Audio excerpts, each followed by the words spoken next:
morning, guys. Buckskin Dave here.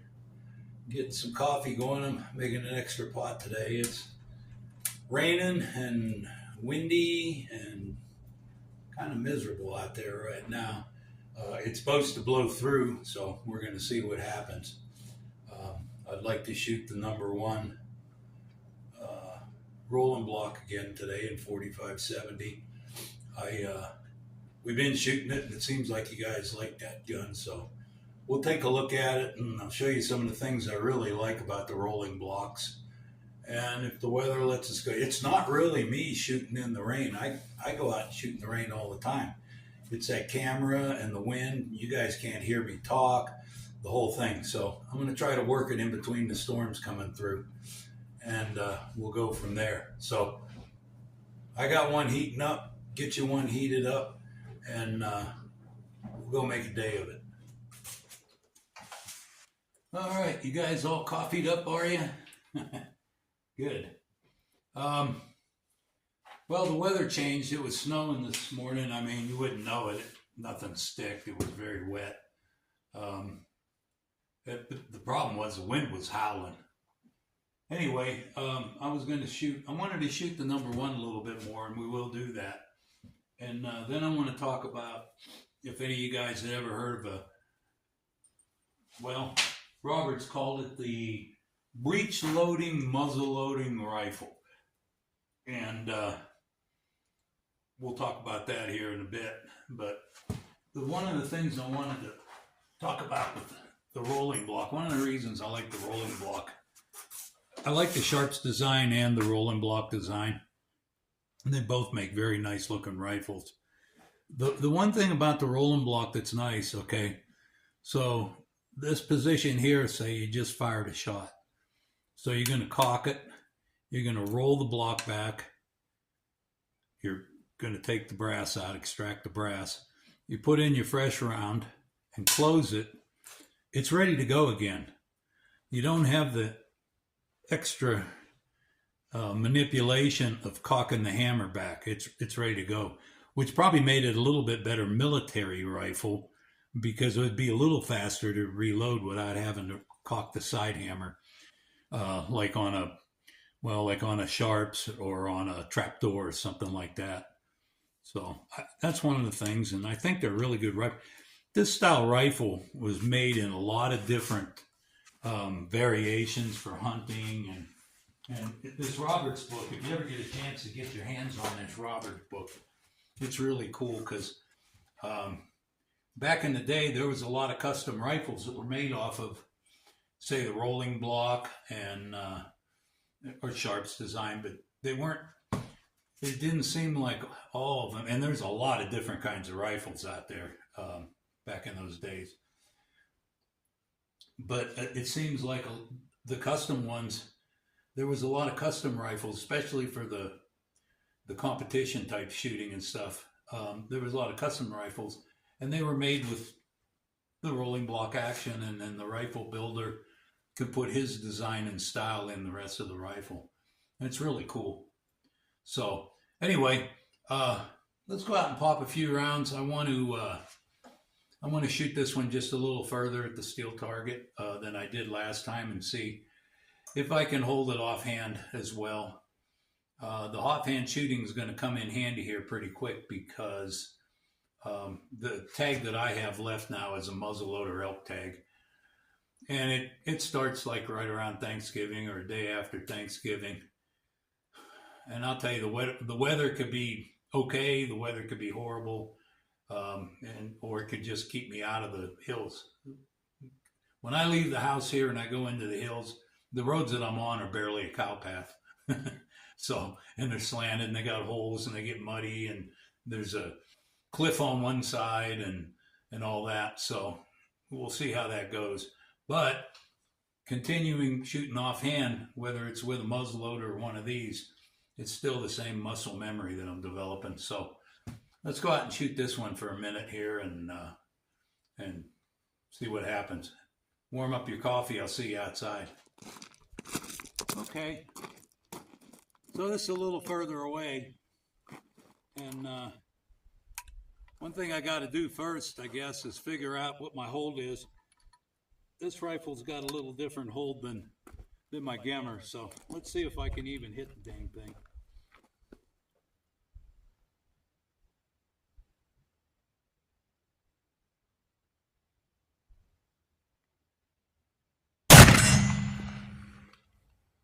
There, it's a hit. This one shoots just a bit high, and I'm on my bottom. On my sight, so. Yeah, I aimed at the bottom edge of the target, a little bit higher than the bottom edge of the target, and it put it, went a little bit to the right, but I think that was probably me. But it did go up about 3 or 4 inches, so. Let's see if I can do it again.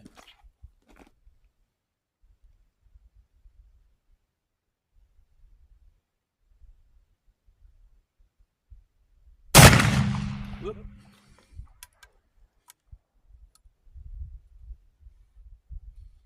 I don't know where that one went. It looks like it went just over the target. I probably pulled it.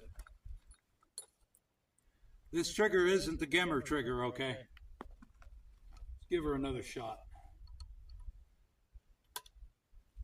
I have about 6 or 8. Well, what do I got? I got about 10 rounds on the bench that need loaded, so I might as well add another 4 or 5 to it.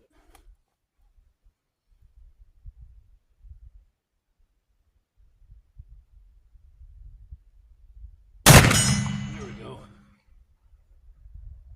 Yeah, that one went about right.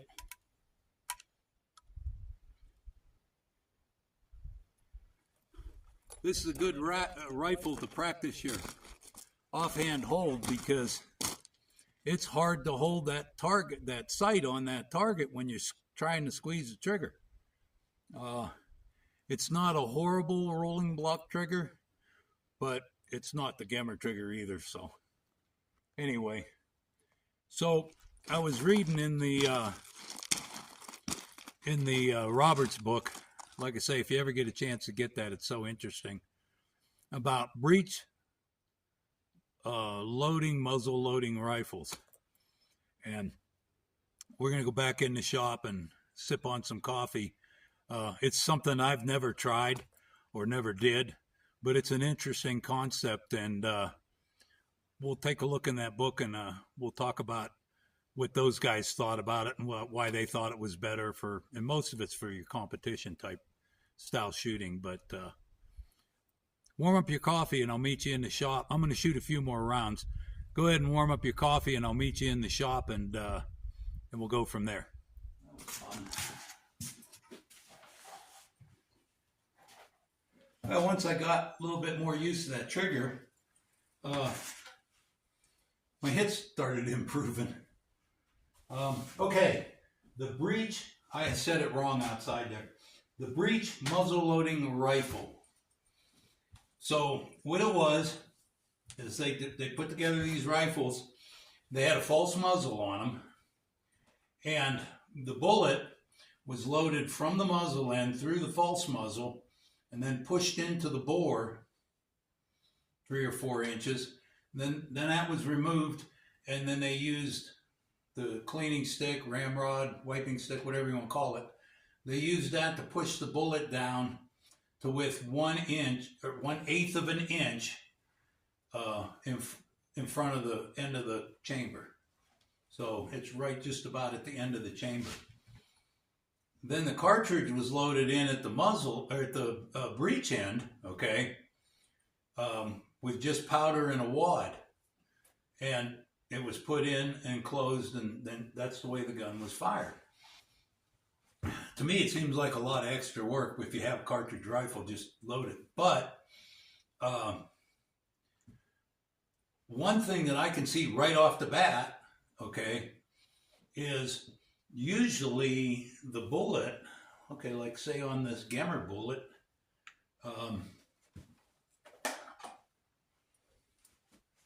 when it's seated where I want it to be seated, about, just under an inch, a 400 thousandths under an inch, is where the bullet seats. So that's that much case that's used, the bullet uses up. So if the bullet is seated in front of the chamber, you could probably up that powder charge a little bit. So you'd have a little bit more powder in there. The other thing that they mentioned, some of the shooters, is when you're pushing the bullet, the projectile down the bore, you're actually kind of cleaning the bore and pushing it all out the chamber end. So you're kind of doing a wipe when you load the bullet. So that was one of the other things that they thought was pretty cool. They also talk about the most accurate bullets are ones where the base of the bullet isn't damaged at all from the powder explosion, because it's loaded that way.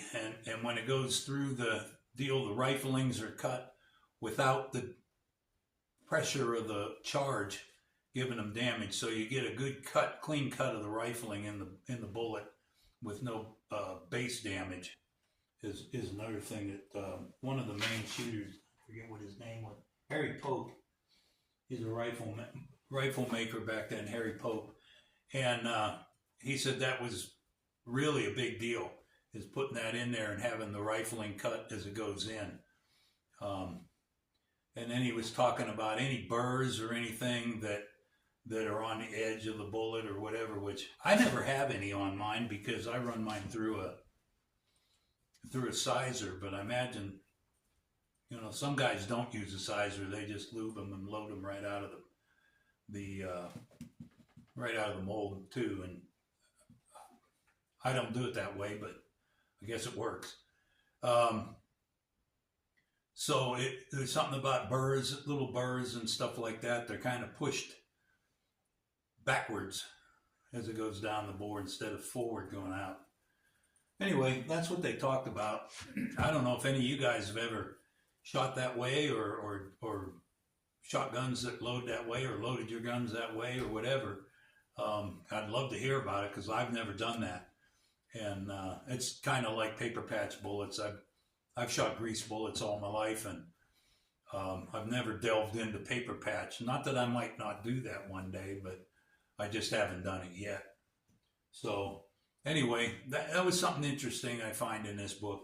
There was another thing, I'm not going to try to find it, but he was talking about reloading.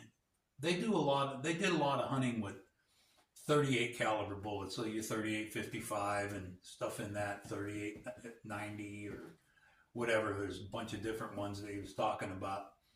And he was saying he could load 100 rounds for about 38 cents. Man, did that sound good to me. And I realized 38 cents bought a lot more back in those days, but that sounded pretty good. Like I say, this book that was written back in the days when this stuff was happening is really interesting. You really, for any of you guys that haven't seen a picture of the book, this is it. And you can still find it online. It's really an interesting book. I've read it several times. I just enjoy it. So anyway, I'm going to go out and shoot a few more rounds. You're welcome to grab a cup and join me. There's eyes and ears over there by the door. Make sure you grab some before you come out, and let's go shoot some more. Well, I'm going to try to get as much shooting done as I can here. It looks like the wind's trying to kick back up again. Like I said before, the wind doesn't bother me to shoot. As a matter of fact, once in a while I don't mind shooting in the wind. It kind of gives me an idea of the effect on the bullet at different ranges. The biggest problem is it makes it miserable for you guys to hear it, and I don't want it to blow my camera over either. So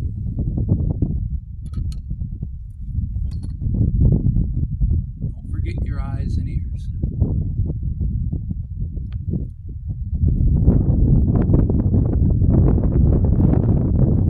Yeah, see, it's starting to blow hard enough that it's blowing the camera around. Let's see how I do in the wind.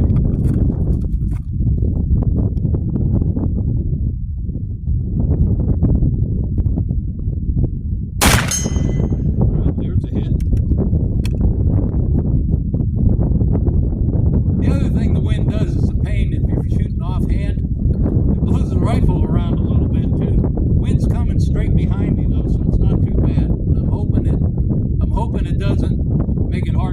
just to listen.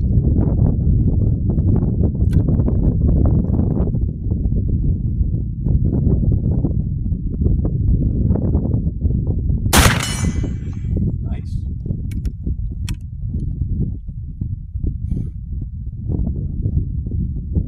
Nice clean bore. We're shooting at just under 100 yards. Let's see if I got another one here.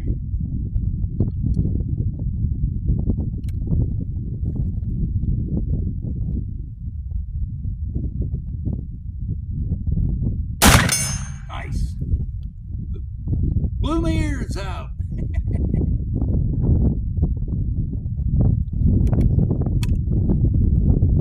Well, I got a few more rounds in my pocket, so I'm going to shoot just a little bit longer.